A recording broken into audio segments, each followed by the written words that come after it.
Hello दोस्तों, आज मैं आपको दिखाने वाला हूँ complete C sharp road map from beginner to expert 10 level में।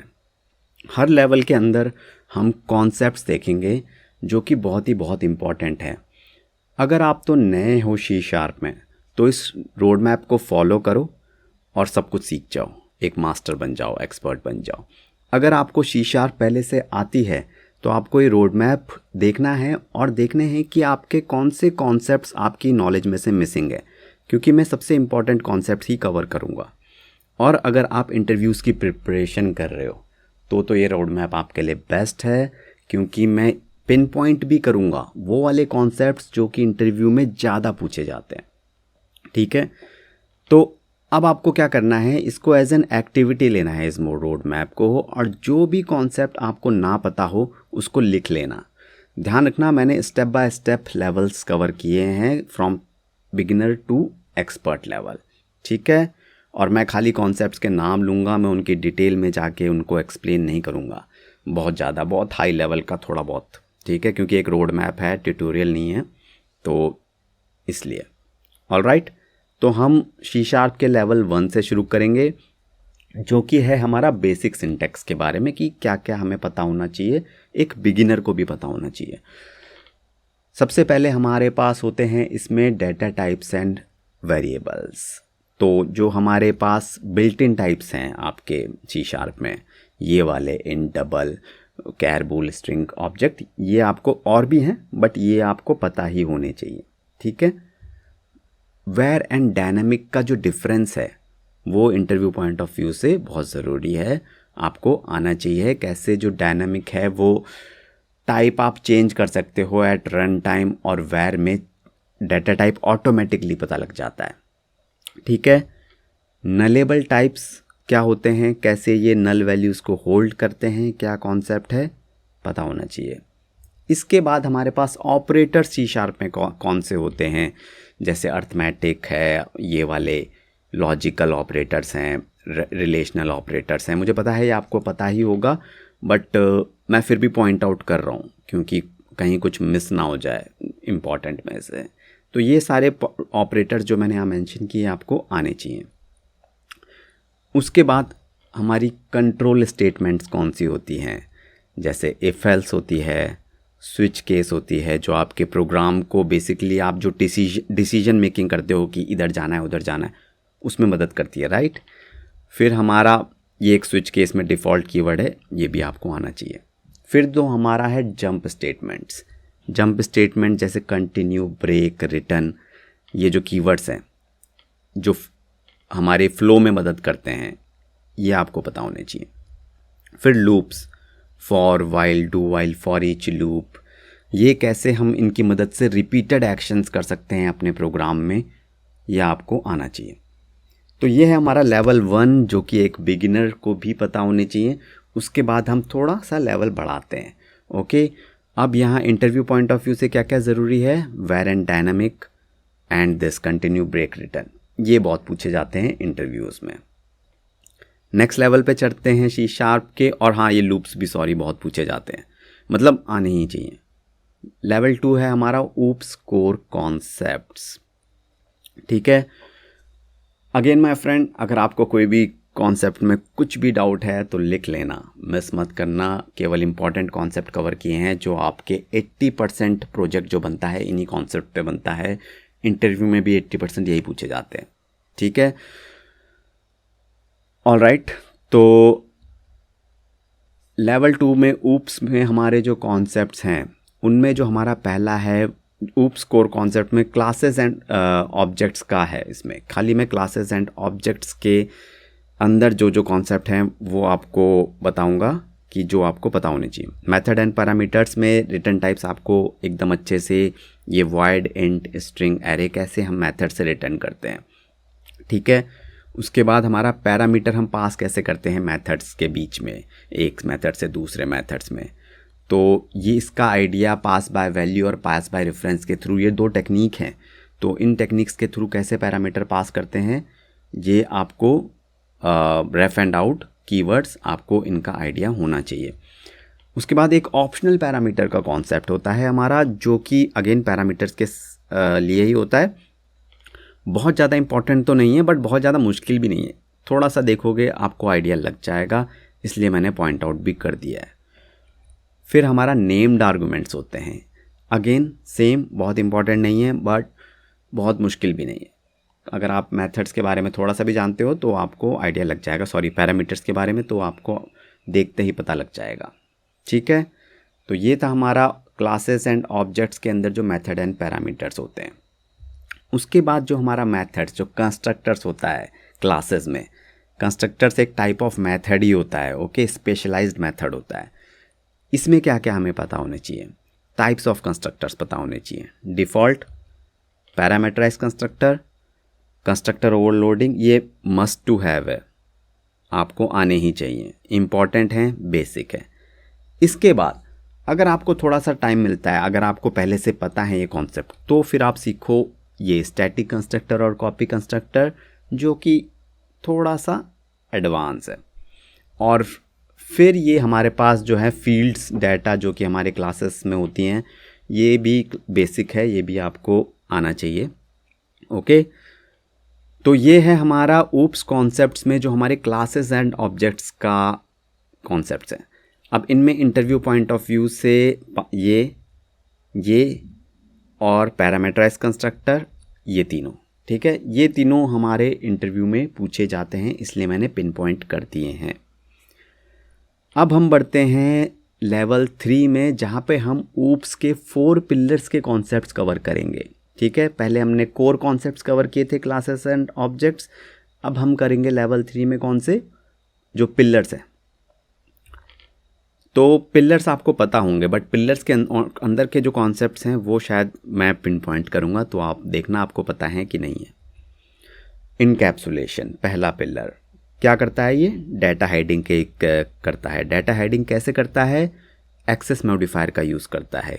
कितने टाइप के एक्सेस मॉडिफायर हैं, पब्लिक, प्राइवेट, प्रोटेक्टेड, इंटरनल। ठीक है, तो ये एक्सेस मॉडिफायर डाटा हाइडिंग करने में इस्तेमाल आते हैं। उसके बाद कैसे इंप्लीमेंट करते हो आप इनको अपनी एप्लीकेशन में, प्रॉपर्टीज़ जो आप क्रिएट करते हो by getters and setters method, उसमें भी इनकैप्सुलेशन ही यूज़ होता है। ओके, और फिर हमारे पास जो थोड़ा सा ऑप्शनल है वो है ये ऑटो इम्प्लीमेंट, नहीं option, read only right only optional नहीं है, सॉरी, ये भी आपको पता ही होने चाहिए। ओके, सेकंड पिलर है हमारा इनहेरिटेंस। क्यों, रीयूजेबल पर्पस के लिए। ठीक है, यहाँ पे टाइप्स ऑफ इनहेरिटेंस आपको सारे पता होने चाहिए, सिंगल, मल्टीपल, हायरार्किकल और मल्टीपल। जो मल्टीपल है वो एक इनहेरिटेंस का टाइप तो नहीं है बट एक अल्टरनेटिव वे है इनहेरिटेंस अचीव करने के लिए सी शार्प में। ठीक है, उसके बाद बेस और दिस कीवर्ड हमारे यूज़ होते हैं, इनका भी पर्पस आपको क्लियर होना चाहिए। ये था इनहेरिटेंस। फिर एब्स्ट्रैक्शन। एब्स्ट्रैक्शन क्या होता है कि आपको बैकग्राउंड डिटेल्स हाइड करने के लिए, ओके, मेथड्स आप यूज़ कर सकते हो, उनकी बैकग्राउंड डिटेल्स आपको ना भी पता हो तो। इसमें हमारे पास 2 कॉन्सेप्ट से इम्प्लीमेंट होती है, एब्स्ट्रैक्ट क्लास और इंटरफेसेस से। इंटरव्यू पॉइंट ऑफ व्यू से बहुत इंपॉर्टेंट है ये एब्स्ट्रैक्ट क्लास और इंटरफेसेस। ठीक है, लास्ट पिलर है हमारे पास पॉलीमॉर्फिज्म। पॉलीमॉर्फिज्म का मतलब मल्टीपल फॉर्म्स होना एक ही चीज़ के। इसमें हमारे पास कंपाइल टाइम पॉलीमॉर्फिज्म, ये जो हमारा मेथड ओवरलोडिंग, ऑपरेटर ओवरलोडिंग है, और जो रन टाइम पॉलीमॉर्फिज्म जो हमारा मेथड ओवरराइडिंग है। तो इसमें ओवरराइडिंग में वर्चुअल ओवरराइड का कीवर्ड हमें यूज़ करते हैं। तो ये हैं हमारे 4 पिलर्स। अब अगर आपको इनके बाद आपको सब कुछ क्लियर है, बेसिक क्लियर ही होना चाहिए, कुछ भी मत छोड़ना जो भी मैंने लिखा है। फिर आप इंडेक्सर्स, एक और कॉन्सेप्ट होता है जिसको आप एज एन थोड़ा सा एडवांस समझ सकते हो, not so important but still थोड़ा बहुत है। ठीक है, अब यहाँ इंटरव्यू पॉइंट ऑफ व्यू से सबका सब, मैंने देखा सब में पिन पॉइंट कर दिया है, सबका सभी ज़रूरी है, कुछ भी ऑप्शनल नहीं है इसमें से। ऊप्स सबसे ज़्यादा पूछे जाते हैं इंटरव्यूज़ में। ठीक है, अब बढ़ते हैं हमारे सी शार्प के नेक्स्ट लेवल 4, जो कि है हमारा बेसिक डाटा स्ट्रक्चर्स। अब इससे पहले मैं थोड़ा सा एक टिप दे देता हूँ कि देखो, आप जो भी आपको अगर अपने करियर में ग्रो करना है तो उसके लिए दो चीज़ चाहिए। एक तो आपको नॉलेज चाहिए, ठीक है, जो कि मैं देता हूँ। दूसरी आपको करेज चाहिए, जो कि आपको अपने अंदर से आना चाहिए। देखो, करेज जो है वो ज़्यादा इम्पॉर्टेंट है, क्योंकि नॉलेज का क्या है ना, नॉलेज आप बहुत ज़्यादा कोर्सेस कर लो, बहुत ज़्यादा कुछ कर लो, बट अगर आपका करेज नहीं है, अगर आप इंटरव्यू नहीं दे पा रहे हो, तो वो नॉलेज किसी काम का नहीं है। क्योंकि कुछ ना कुछ टाइम बाद आपको पता है कि कैसे कैसे टेक्नोलॉजीज़ में अपग्रेडेशन हो रहा है, कैसे कैसे एआई धीरे धीरे अपग्रेड हो रहा है, चीज़ें चेंज हो रही हैं। तो आपको अपने नॉलेज को मोनिटाइज करना बहुत ज़रूरी है। उसको जल्दी से आप अपना सैलरी हाइक के लिए जाओ और अपनी नॉलेज को यूज़ करो, ठीक है। ग्रेट। अब हम देखते हैं बेसिक डाटा स्ट्रक्चर्स, जो लेवल 4 हैं, उस पर कंटिन्यू करते हैं। अब इसमें क्या क्या हमारे पास ज़रूरी है। बेसिक कौन से बेसिक डाटा स्ट्रक्चर्स हैं, वो है हमारे पास एरेज, जिसको हम यूज़ करते हैं store multiple values of the same type, ठीक है। सिंगल डायमेंशनल एरेज हम 90% केसेस में यूज़ करते हैं। इसमें हमें जो एरेज मेथड्स हैं, जैसे कि ये लेंथ, सॉर्ट, रिवर्स, ये आपको आइडिया होना चाहिए। एरे क्लासेस क्या होती हैं, इसका भी आपको आइडिया होना चाहिए।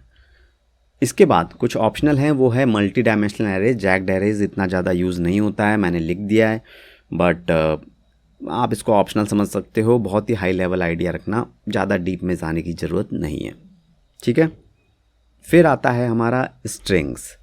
स्ट्रिंग्स में हमें जो कि टेक्स्ट को स्टोर करने के काम आती हैं, राइट। यहाँ पे हमारे पास स्ट्रिंग ऑपरेशंस जो भी होते हैं हमारे, मैंने सबसे टॉप इम्पॉर्टेंट पॉइंट कर दिए हैं, ये आपको आने चाहिए। फिर स्ट्रिंग इंटरपोलेशन का कॉन्सेप्ट है, जो कि हमारी क्लीनर फॉर्मेटिंग जो हमारी स्ट्रिंग की होती है वो करने में मदद करता है। और जो स्ट्रिंग वर्सेस स्ट्रिंग बिल्डर का कंपैरिजन है वो भी लिख दिया है, ठीक है। तो ये है हमारा स्ट्रिंग। इसके बाद थोड़ा सा इस डाटा स्ट्रक्चर में ऊपर जाएंगे और हमारे आते हैं टपल्स। इसमें हम मल्टीपल वैल्यूज स्टोर करते हैं, but different data types in a single objects. इसको आप थोड़ा बाद में सीखना, मतलब बाद में मतलब अगर आपको एरेज और स्ट्रिंग्स एकदम अच्छे से क्लियर है तभी, नहीं तो मुश्किल होगी समझने में, ठीक है। तो ये है हमारा, और ये मैंने इम्पॉर्टेंट जो आपके इंटरव्यूज़ में इम्पॉर्टेंट है वो भी मैंने यहाँ पे पॉइंट आउट कर दिए हैं। All right. इसके बाद जाते हैं हम लेवल 5 में, जो कि है हमारा जेनरिक्स। और थोड़ा सा माइक ऊपर कर लेते हैं। तो ये जेनरिक्स हमारा है। इसमें जेनरिक्स में हमारा क्या क्या ज़रूरी है, हमें पता होनी चाहिए। जेनरिक क्लासेस क्या होती हैं, इस तरीके से जो जेनरिक क्लास हम क्रिएट करते हैं ये क्या होता है। फिर जेनरिक मेथड्स, जो कि हम कुछ इस तरीके से क्रिएट करते हैं। उसके बाद हमारा जेनरिक कंस्ट्रेंट्स क्या होते हैं, जो कि कुछ इस तरीके से होता है। तो again everything is step by step, generic classes, generic methods और फिर जेनरिक कंस्ट्रेंट सीखना, या आप जेनरिक मेथड्स भी पहले सीख सकते हो फिर जेनरिक क्लासेस, ठीक है। तो ये है हमारा जेनरिक्स, आजकल बहुत ज़्यादा यूज़ होती हैं, मिस मत करना इनको, ठीक है। अगेन जेनरिक क्लासेस सबसे ज़्यादा यूज़ होती हैं, तो मैंने इंटरव्यू पॉइंट ऑफ व्यू से पॉइंट भी किया है। फिर आता है लेवल 6, जो कि हैं advance data structures. Advance data structures में क्या क्या, जो बेसिक थी वो एरे वगैरह थी, अब एडवांस में क्या है, कलेक्शंस, नॉन जेनरिक कलेक्शंस होते हैं, जैसे कि एरे लिस्ट, हैश टेबल, ये आपको पता ही होनी चाहिए। फिर कुछ ऑप्शनल हैं, जैसे कि क्यू, स्टैक, सॉर्टेड लिस्ट, ये ऑप्शनल है, ठीक है। इसके बाद हमारी जेनरिक कलेक्शंस, जो कि जेनरिक को कंबाइन करके, इसलिए मैंने जेनरिक को बीच में कवर किया कलेक्शन से पहले, ताकि आपको जेनरिक सीख लो। इसमें हमारे लिस्ट और डिक्शनरी ये मैंडेटरी आना ही चाहिए। फिर Q, stack, hash set, link set, sorted list optional है, ठीक है।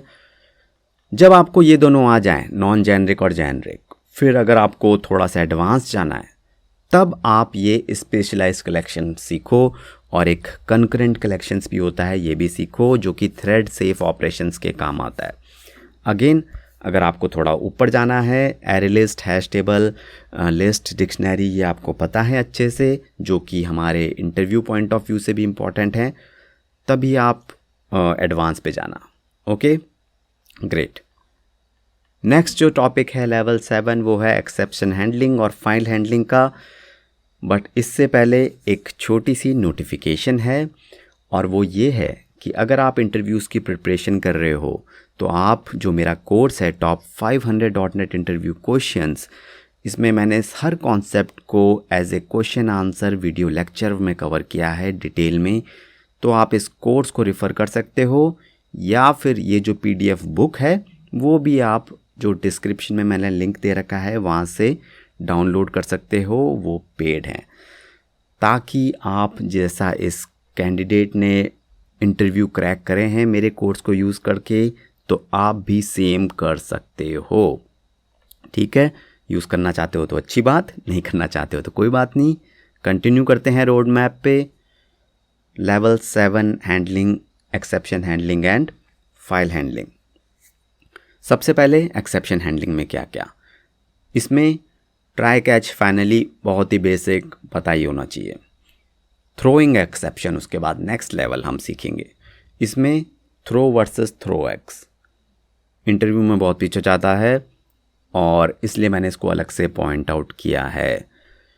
इसके बाद हमारे कुछ बिल्ट इन एक्सेप्शंस होती हैं, थोड़ा सा ये ऑप्शनल है, अगर आपका ऊपर के कॉन्सेप्ट अच्छे से क्लियर है फिर जाना इसमें हमारा argument null exception, index out of range exceptions होती है। मतलब इनको समझना कि ये होती क्या है, ये हमें .NET प्रोवाइड करता है। ठीक है, फिर हमारे कुछ ग्लोबल एक्सेप्शन हैंडलिंग का कॉन्सेप्ट होता है, जिससे हम सेंट्रलाइज्ड एरर मैनेजमेंट कर सकते हैं अपनी एप्लीकेशंस में। ठीक है, तो अगेन स्टेप बाय स्टेप आगे बढ़ना। फिर फाइल हैंडलिंग, क्या क्या फाइल हैंडलिंग में रीड और राइट कैसे करेंगे अगर हम किसी भी फाइल को, अब हमारे टेक्स्ट फाइल है कोई भी, उसके लिए हम स्ट्रीम रीडर, स्ट्रीम राइटर का यूज़ करते हैं। फिर जो हमारी फ़ाइल और डायरेक्टरी ऑपरेशंस जो क्रिएट डिलीट हैं, और फिर हमारा असिंक फाइल हैंडलिंग कैसे करते हैं। देखो, जो फाइल हैंडलिंग है वो पूरा का पूरा ये एक ऑप्शनल है, आपको रीडिंग राइटिंग फ़ाइल पता होना चाहिए। उसके बाद जो कुछ भी है वो इंटरव्यूज़ में इतना ज़्यादा पूछा भी नहीं जाता है, बट मैंने इसलिए पॉइंट आउट किया है कि अगर आप फाइल हैंडलिंग का कोई प्रोजेक्ट में हैं, इस पर अगर आप विंडोज़ फॉर्म्स में हैं तो फिर आपके लिए इम्पॉर्टेंट है। ठीक है, यहाँ पे ट्राई कैच फाइनली और थ्रो वर्सेस थ्रो एक्स बहुत ही इंपॉर्टेंट है from interview point of view. Great, तो ये था हमारा लेवल 7। अब बढ़ते हैं लेवल 8 की तरफ, functional programming, delegates and events. Level 8 है हमारा, इसमें हमें क्या क्या चाहिए, इसको मैं थोड़ा सा एक्सपर्ट भी कहूँगा। यहाँ से हमारा एक एक्सपर्ट का लेवल शुरू हो जाता है। ठीक है, सबसे पहले फंक्शनल प्रोग्रामिंग में हमारा क्या हो, एक्सटेंशन मेथड्स बहुत इंपॉर्टेंट हैं, जो कि आपकी बेसिकली जो एग्जिस्टिंग क्लास है उनमें आपको और मेथड्स ऐड करने हैं, तो विदाउट उनमें ऐड करने के कैसे आप एक्सटेंशन मेथड को यूज़ कर सकते हैं। फिर लैम्डा एक्सप्रेशन बहुत ज़रूरी है कि आप अपने कोड को छोटा कैसे करो। लिंक क्यू इम्पॉर्टेंट है कि आप डेटाबेस क्वेरीज़ कैसे इफ़ेक्टिवली बहुत कम कोड से कर सकते हो। इसमें आप लिंक क्यू क्वेरीज़ और link Q with collections, lambda expression in link Q, ये टॉपिक्स एक्सप्लोर कर सकते हो। अगेन हम एक्सपर्ट की बात कर रहे हैं अब, तो इसलिए अब एक एक टॉपिक थोड़ा बड़ा होता जाएगा, मतलब इसके अंदर चीज़ें ज़्यादा होंगी। फिर हमारा एक पैटर्न मैचिंग का कॉन्सेप्ट होता है, उसके बाद हमारे इम्यूटेबिलिटी, ये सब ऑप्शनल है। ठीक है, ये पैटर्न मैचिंग और ये इम्यूटेबिलिटी वाले जो है ये बहुत लेवल तक ऑप्शनल है। ठीक है, इसके बाद हमारे आते हैं डेलीगेट्स, उसमें एक्शन, फंक और प्रेडिकेट और एनोनिमस मेथड्स, ये सीख लेना। ठीक है, फिर हमारा आता है इवेंट्स और इवेंट हैंडलिंग। ग्रेट, तो मैंने जैसे बताया ये लेवल 8 है, थोड़ा एक्सपर्ट के लिए हैं, थोड़े से एडवांस हैं। मेक श्योर कि आप लेवल 7 तक का सब कुछ सीख जाओ, तभी लेवल 8 पे ये टॉपिक्स कवर करना, इनके डिटेल में जाना। ठीक है, इंटरव्यू पॉइंट ऑफ व्यू से extension method, link Q queries और एक्शन, फंक, प्रेडिकेट इम्पॉर्टेंट हैं। तो ये है हमारा लेवल 8। अब बढ़ते हैं लेवल 9 की तरफ, जो कि अगेन एक एक्सपर्ट के लिए ही है। लेवल 9 है हमारा मल्टी थ्रेडिंग, एसिंक्रोनस प्रोग्रामिंग और सीरियलाइजेशन के बारे में। तो इनके अंदर कौन से कॉन्सेप्ट हैं वो देखते हैं। लेवल 9 में मल्टी थ्रेडिंग, ठीक है, इसमें क्या क्या आता है। सबसे पहले आपको थ्रेड्स क्लियर होने चाहिए कि थ्रेड्स बेसिकली हैं क्या, हमारा थ्रेड क्लास क्या होते हैं, ठीक है, ये आपको क्लियर होना चाहिए। एक बार ये क्लियर हो गया, फिर आप बढ़ना टास्क के बारे में, जो कि एक थ्रेड को सिंप्लीफाई किया गया है टास्क में। ओके, उसके बाद टास्क क्लास उसी का पार्ट है।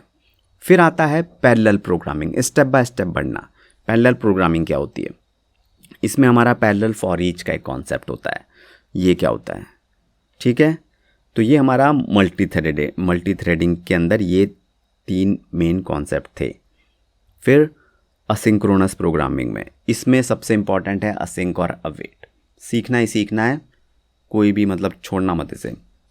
आजकल बहुत ज़्यादा यूज़ होता है ये असिंक एंड अवेट। फिर ये ऑप्शनल है, exception handling in async methods जो हम यूज़ करते हैं। फिर हमारा असिंक स्ट्रीम्स है, ये भी ऑप्शनल है। एडवांस है, अगर आपको असिंक का वेट बहुत अच्छे से समझ में आ गया है तभी इसके लिए बढ़ना, ठीक है। फिर आता है हमारा सीरियलाइजेशन, जो हमारा सेव करने के काम आता है, हमारा डाटा इन XML, JSON और बाइनरी फॉर्मेट्स में, ठीक है। ग्रेट, यहाँ पे लिख भी दिया है मैंने। अब यहाँ इंटरव्यू पॉइंट ऑफ व्यू से मल्टी थ्रेडिंग आप कह सकते हो इम्पॉर्टेंट है, थोड़ा आपको पता होना चाहिए, और असिंक एंड अवेट भी बहुत इम्पॉर्टेंट है। अब हमारा है लेवल 10, जो कि हमारा लास्ट लेवल है। इस लेवल में एक एक टॉपिक जो होगा वो बहुत ही बड़ा होगा। जैसे C# विद .NET कोर, ये आपको पता होनी चाहिए, ठीक है, कि .NET कोर में आप हाई फॉर परफॉर्मेंस एप्लीकेशन कैसे बनाएंगे। फिर C# विद ASP.NET MVC आप कैसे बनाओगे C# में। C# with entity framework core में कैसे काम करोगे। C# विद वेब API और मिनिमल APIs में। C# विद रेजर पेजेस कैसे काम करोगे। तो ये है हमारे C# का पूरा एक्सपर्ट लेवल तक का मैंने सब कुछ बता दिया है, और कुछ भी मिस मत करना, स्टेप बाय स्टेप बढ़ना सबसे इम्पॉर्टेंट। ओके, अब आपको क्या करना है, अब आपको इस रोड मैप में चलना है। आई होप आपने लिखे होंगे आपको कौन कौन से कॉन्सेप्ट्स में डाउट है। अब एक टिप है यहाँ पे अगेन, कि भाई अपना जो गोल है वो C#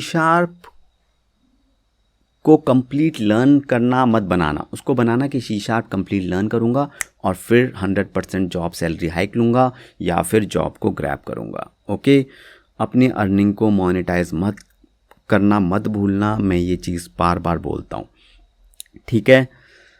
ग्रेट, फाइनली अगेन ये मेरे इंटरव्यू कोर्स जो कंप्लीट .NET का कोर्स है उसका अगेन एक नोटिफिकेशन है।